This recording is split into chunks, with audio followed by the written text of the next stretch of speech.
পবিত্র জুম্মা মুবারকের গরমের দিনের দুপুরের খাবার গরমকে নিয়ন্ত্রণ রাখার জন্য এখানে হচ্ছে আলু ভর্তা, তারপরে হচ্ছে যে দুন্দুল, আমরা ফরুল বলি চট্টগ্রামের ভাষায়, দুন্দুল মুসুরের ডাল দিয়ে রান্না করছি। এরপর হচ্ছে পোড়ামরিচ, তারপরে হচ্ছে এটা ফুলটি ছিল, অবশ্যই ফুলটি খেয়ে ফেলছে আমার মেয়ে, এটা অবশিষ্ট। আর এখানে হচ্ছে যে বুনা মাছ আর হচ্ছে শাক। তো আজকের গরমের দুপুরে পবিত্র জুম্মা মুবারকের দিন দুপুরবেলা আমাদের লাঞ্চ এবং দুপুরের খাবার সব। আর এখানে হচ্ছে এই যে রাইস কুকারে ভাত। তো এখন ভাত বেড়ে নেব। হ্যাঁ,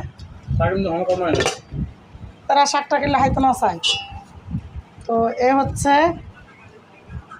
আমি ভাত বেড়ে নিচ্ছি।